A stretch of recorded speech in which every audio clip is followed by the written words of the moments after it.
नाज़रीन, क़यामत से पहले ऐसे लोग आएंगे जो बहुत ज़्यादा ताकतवर होंगे, उनसे लड़ने की ताकत किसी के पास नहीं होगी। ये ज़मीन पर मौजूद पानी पी जाएंगे, हर किस्म की खेती और फल खा जाएंगे। जो कुछ उनके रास्ते में आएगा सब तहस नहस तबाहो बर्बाद कर देंगे। इस खूंखार कौम के बारे में हम बचपन से सुनते आ रहे हैं, यानी याजूज माजूज। याजूज माजूज ये कौन थे? ये याफिस बिन नूह अलैहिस्सलाम की औलाद में से एक फसादी गुरूह है। हज़रत अब्दुल्लाह इब्न उमर रदियल्लाहु तआला ने फरमाया कि इनके कुल 10 हिस्से हैं और उनमें से 9 हिस्से याजूज माजूज हैं, बाकी एक हिस्सा इंसान है। अल्लाह ताला ने इनका जिक्र कुरान मजीद की सूरह कहफ और सूरह अंबिया में भी फरमाया है। कुरान मजीद की सूरह कहफ में हज़रत ज़ुल्करनैन रदियल्लाहु तआला के 3 सफ़रों का हाल बयान हुआ है जो बहुत ही अजीब और बड़े हैरान कुन है। बहरहाल जब तीसरा सफ़र नॉर्थ की तरफ फरमाया, यहाँ तक कि आप सदैन यानी 2 पहाड़ों के दरमियान में पहुंचे, तो वहाँ आबादी अजीबो गरीब ज़बान कहती थी। उन लोगों के साथ इशारों से मुश्किल बातचीत की जा सकती थी। उन लोगों ने हज़रत ज़ुल्करनैन से याजूज माजूज के मज़ालिम की शिकायत की और आपसे मदद मांगी कि आप हमें इन जालिमों से बचाएं, चाहे इसके बदले आप कुछ माल भी ले लें।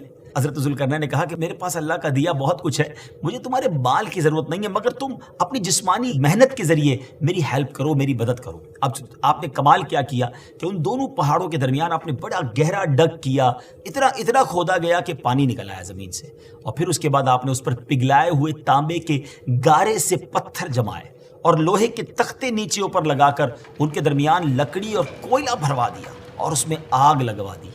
यानी इस तरह की दीवार पहाड़ की ऊंचाई तक बना दी गई। आज के ज़माने में हम जिसको कंक्रीट की दीवार कहते हैं, उससे भी ज़्यादा यूँ समझ लीजिए मजबूत दीवार है। याजूज माजूज उस अजीम वॉल के उस तरफ और इस तरफ ये कौम के लोग हैं।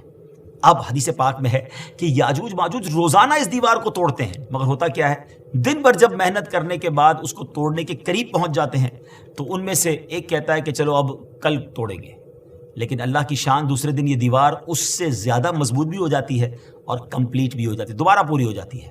जब दोबारा दीवार टूटने का वक्त आता है दूसरे दिन, तो फिर कोई कहता है कि चलो फिर तोड़ेंगे, दूसरे दिन फिर ऐसा ही होता है। ये ऐसा होता जा रहा है, मगर एक दिन आएगा जब अल्लाह की ये रज़ा होगी कि क़यामत से पहले ये बाहर निकलें, तो उन्हीं में से कोई शख्स कहेगा कि इंशाअल्लाह कल इस दीवार को तोड़ेंगे, और जब दूसरे दिन वो आएंगे तो वो दीवार वहीं तक होगी, इंशाअल्लाह की बरकत ज़ाहिर होगी और ये दीवार टूट जाएगी और फिर ये इनका खुरूज होगा। याजूज माजूज का ज़हूर उस वक्त होगा जब हज़रत ईसा अलैहिस्सलाम दज्जाल को कत्ल कर चुके होंगे। कत्ल दज्जाल के बाद हज़रत ईसा अलैहिस्सलाम को हुक्म इलाही होगा कि मुसलमानों को कोहे तूर पर ले जाए, इसलिए कि कुछ ऐसे लोग अब जाहिर होने वाले हैं जिनसे लड़ने की किसी में ताकत नहीं होगी। ये लोग दुनिया में फसाद, कत्ल गारतगिरी से जब फारिग हो जाएंगे तो ये कहेंगे कि ज़मीन वालों को तो कत्ल कर लिया, आओ अब आसमान वालों को कत्ल करें। अल्लाहु अकबर, ये कहकर अपने तीर आसमान की तरफ फेंकेंगे। खुदा की कुदरत तो देखें कि उनके तीर आसमान से जब नीचे गिरेंगे तो उन पर खून लगा हुआ होगा। उस वक्त हज़रत ईसा अलैहिस्सलाम अपने साथियों के साथ मिलकर